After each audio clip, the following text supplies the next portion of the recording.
क्या हालात हैं, क्योंकि उत्तर प्रदेश के और इस देश के बहुत से लाखों लोग, कामगार लोग खाड़ी देशों में फंसे हुए हैं, अरब मुल्कों में, ईरान में भी बहुत लोग फंसे हुए हैं, पश्चिमी एशिया के भी बहुत देशों में लोग फंसे हुए हैं। उनको निकालने के लिए कोई अल्टरनेटिव रूट्स और तैयार हुए क्या? और ये जो ईरान पर वार आई हुई है, इसका हम पर क्या इम्पैक्ट पड़ रहा है? देखिए, कुछ देशों से, खास तौर से सऊदी अरब से और कई जगहों से नागरिकों को लाया जा रहा है भारत, और उसमें कुछ ढिलाई मिली है और कई फ्लाइटें भी शुरू हुई हैं। लेकिन चूंकि हवाई क्षेत्र प्रतिबंधित है, मिसाइलें चल रही हैं, तो इसलिए रिस्क लेकर बहुत ज़्यादा हवाई जहाज़ नहीं उड़ाए जा पा रहे हैं। चाहे इजराइल हो, चाहे ईरान हो, चाहे गल्फ कंट्रीज़ हैं, सब जगह पर भारतीय नागरिक फंसे हुए हैं और उनको लाने के लिए सरकार लगातार कोशिश कर रही है। ये जो रास्ता है जिसके थ्रू तेल आता है, जो होर्मुज बताया जाता है नहर है, और जो समुद्री रास्ता है उसके थ्रू जो कंटेनर रुके हुए हैं, उनको लाने के लिए भी देश के जो वाणिज्य मंत्री हैं पीयूष गोयल, उन्होंने एक टास्क फोर्स गठित की है और वो उस पर सुबह शाम लगातार काम कर रही है।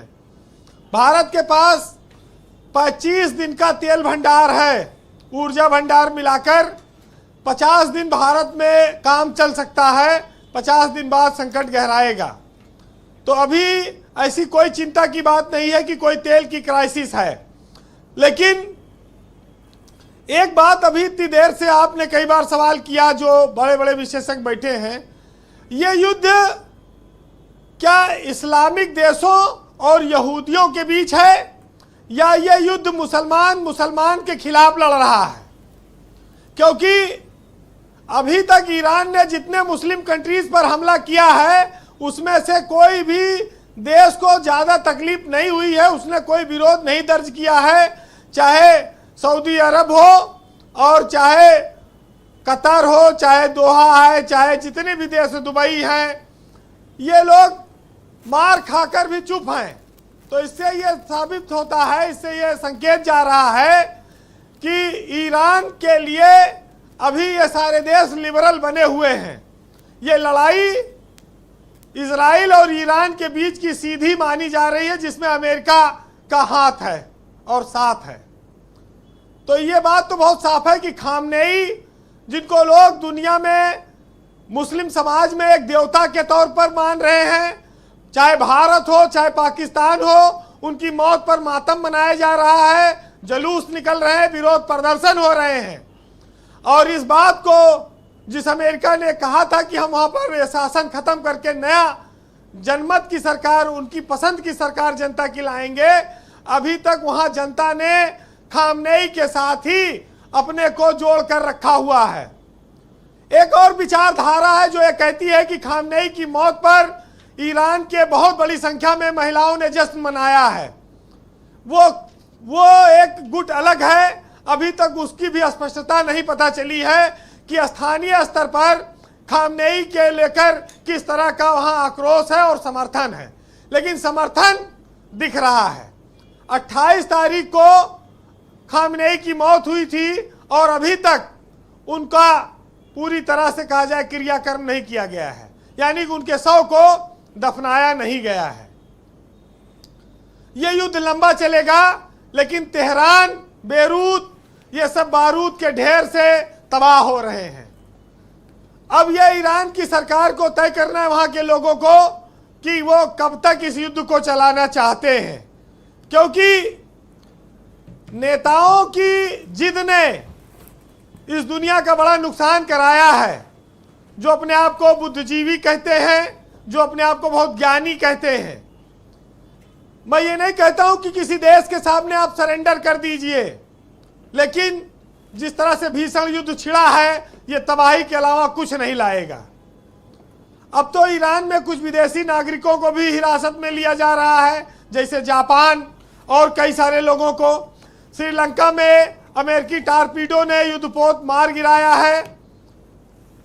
बस सबसे बड़ी बात यही है कि खामनेई जो चले गए, उनके देश में जो लोग एक तरफ ये बात करते हैं कि उन्होंने सैन्य रूप से देश को मजबूत बनाया, दूसरी तरफ उन पर यह आरोप लगता है कि उन्होंने धार्मिक आधार पर देश को कट्टर बनाया, महिलाओं की आज़ादी छीनी, और इसको लेकर उन्होंने जब जब विद्रोह हुआ लोगों को दबाया, लोगों को जेल में डाला गया, निर्मम हत्याएं हुई।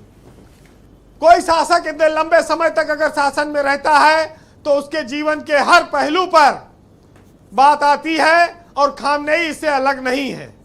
भारत में वो एक भगवान के तौर पर, मसीहा के तौर पर भले पूजे जाते हों। ब्रजेश जी अगर कतर की चेतावनी पर ध्यान देंगे तो तेल का निर्यात वो बंद करेगा और इससे परेशानी पूरी दुनिया में आएगी।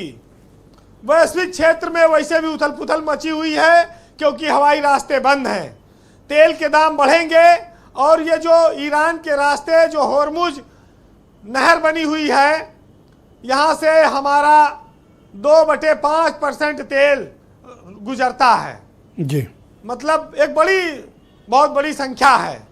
तो अगर इस पर बाधा आएगी तो समस्या पैदा होगी। लेकिन अभी भारत में अफरा तफरी जैसा कोई माहौल नहीं है। और जो लोग ये कहते हैं कि मोदी विश्वगुरु हैं, वो युद्ध नहीं रुकवा पा रहे हैं, न मोदी ने युद्ध शुरू कराया न मोदी युद्ध रुकवाएंगे। जिन लोगों ने परमाणु बम बनाने की कोशिश की, जिन लोगों ने उनको परमाणु बम बनाने से रोका, वो आपस में लड़ रहे हैं। इसमें भारत क्या करे? भारत शांति से जी रहा है।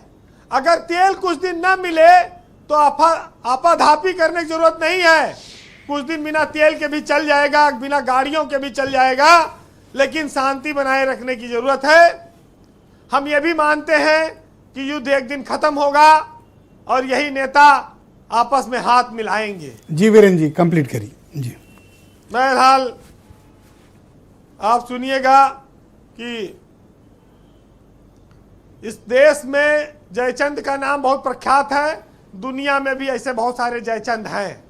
उनके लिए सुनिएगा कि युद्धों में कभी नहीं हारे, हम डरते हैं छलछंदों से, और हर बार पराजय पाई है अपने घर के जयचंदों से।